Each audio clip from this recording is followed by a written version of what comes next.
हरिओम नमः शिवाय। ही कथा पाण श्री गुरु चैतनपुरी जी कृपा सां प्राप्त करे रहिया आहियूं।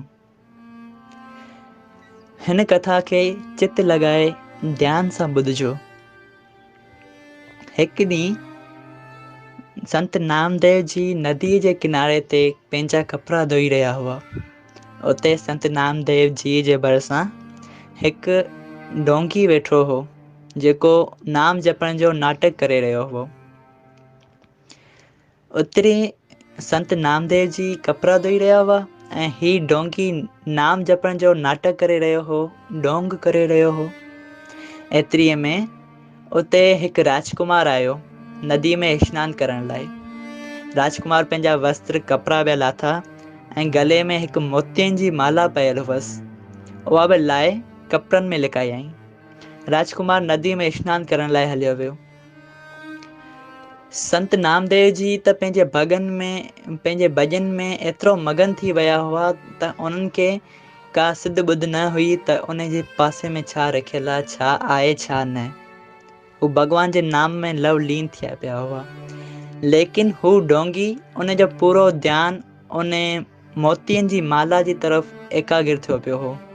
जीअं ई राजकुमार नदी में स्नान करण लाइ वियो, हिन डोंगी झपटो हणी उन माला खे खणी पंहिंजे आसन जे तरह लिकाए छॾियो ऐं वरी नाम जपण जो नाटक करणु लॻो, डोंग करणु लॻो। आख़िर कुझु देरि खां पोइ राजकुमार नदीअ मां ॿाहिरि निकितो, पंहिंजा कपिड़ा ॿिया पाताईं ऐं ॾिठईं त उन जी माला त उते आहे ई कोन। राजकुमार ॻोल्हणु लॻो। जॾहिं ॾिठईं त माला कोन, हिते सिर्फ़ु 2 ॼणा वेठल आहिनि। हिकिड़ो ही योगी आहे जेको नाम जपे रहियो आहे। ही त भॻवान जे नाम में लवलीन आहे। इन खे कहिड़ी ज़रूरत संसारी पदार्थनि जी। हिन खे त संसारी पदार्थनि जी का लालच ई न हूंदी। ईअं चई राजकुमार संत नामदेव जी वटि वियो ऐं चयईं त तूं चोर आहीं, तो मुंहिंजी माला चोराई आहे। संत नामदेव जी हैरान ऐं चवणु लॻो, आउं संत माण्हू, मूंखे भला तुंहिंजी मोतियनि जी माला जी कहिड़ी ज़रूरत। मूंखे त रुॻो हिकिड़ो ई मोती वणंदो आहे जेको मुंहिंजे भॻवान जो नालो आहे। ॿियो को मोती त हिते क़ीमती आहे ई कोन। पोइ बि राजकुमार चवणु लॻो ऐं इल्ज़ाम हणणु लॻो त तूं चोर आहीं, तो मुंहिंजी माला चोराई आहे, तूं चोर आहीं। संत नामदेव जी पंहिंजो भॻवान खे यादि करे चवणु लॻो त हे परमात्मा, हे परमेश्वर, अची मुंहिंजी रखिया कयो। ही मुंहिंजे मथां लांछन हणी रहियो आहे त मूं हिन जी माला चोराई आहे। भॻवान अची मुंहिंजी सहायता कयो, मुंहिंजी तव्हां मदद कयो। संत नामदेव जी एतिरो चवणु शर्त ई अचानक चो तरफ़ हवाऊं अची खुलियूं। तूफ़ानी हवाऊं खुलियूं, हर शइ हवा में उॾामण लॻी। चारी तरफ़ आसमान कारो थी वियो, घटाऊं आसमान में फैलिजी वियूं। सभई चयो जय सिया राम।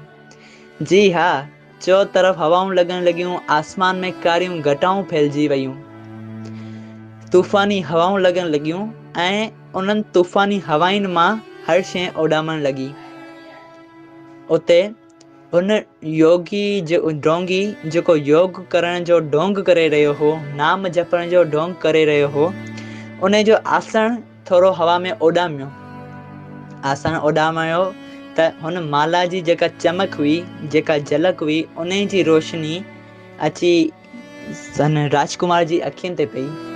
राजकुमार सुञातो त ही मुंहिंजी माला जी रोशनी आहे, चमक आहे। राजकुमार उन आसन में हथु विधो ऐं ॾिठईं त ही त मुंहिंजी माला आहे ऐं ही हिते पई आहे। राजकुमार चयो त मूं सोचियो ही योगी आहे ऐं इन करे मूं हिकु संत खे इल्ज़ाम हणियो, हू वीचारो त बेकसूर आहे। इहा ॻाल्हि सोचींदे ई राजकुमार क्रोध में भरिजी वियो ऐं उन योगी खे उथारे चवणु लॻो, हे डोंगी, हे पाखंडी, तूं हिते अंधविश्वास फैलाए रहियो आहीं। तूं हिते माण्हुनि खे भुलाए रहियो आहीं, माण्हुनि खे मुंझाए रहियो आहीं। एतिरो चई राजकुमार पंहिंजे सिपाहियुनि खे हुकुम ॾिनो त हिन डोंगी खे राज दरबार में वठी वञो ऐं हिन खे सज़ा ॾियारियो। सिपाही राजकुमार जी आज्ञा मञी उन डोंगी खे राज दरबार में वठी विया ऐं हिते राजकुमार संत नामदेव जी खां माफ़ी घुरी चवणु लॻो, हे संत, मूंखे माफ़ कजो। अहिड़ी तरह आउं पाण मुंझी वियो हुअसि त ही योगी आहे, लेकिन ही त डोंगी निकितो ऐं उन चकर में मूं अव्हां खे इल्ज़ाम हणी छॾियो। कृपा करे मूंखे माफ़ कयो। संत नामदेव जी मुस्कुराए खिलण लॻा ऐं चवण लॻा, का ॻाल्हि न आहे, ऐं माफ़ करे छॾियऊं उन्हनि खे। सभई चयो, जय सिया राम। हाणे ॾिसो भॻवानु पंहिंजे भक्तनि जी रक्षा कीअं कंदो आहे। इहो ज़रूरी न आहे त भॻवानु पंहिंजे साम्हूं अची बीहे ऐं अची पंहिंजी रक्षा करे। भॻवानु जुदा जुदा नमूननि सां साईं पंहिंजी रक्षा कंदो आहे, मुख़्तलिफ़ रूप धारींदो आहे, जुदा जुदा रूपनि में अची पंहिंजी सहायता कंदो आहे। हिते भॻवानु हवा जो रूप धारे आयो ऐं अची पंहिंजे भक्त संत नामदेव जी इज़त जी रक्षा कयईं, संत नामदेव जी रक्षा कयईं। अहिड़ी तरह भॻवानु माई मीरा खे ज़हर जी जॻह ते अमृत ॾेई उन जी रक्षा कई, राजा अम्बरेश जी रक्षा कई, भॻवानु पंहिंजे मित्र सुदामा जी रक्षा कई ऐं भॻवानु पंहिंजे हर हिकु भक्त जी रक्षा कई। भॻवानु चए थो त अव्हीं मूंखे सिर्फ़ु प्रेम सां, प्यार सां, भाव सां, चवंदा आहिनि न त भाव के भूखे हैं भॻवान।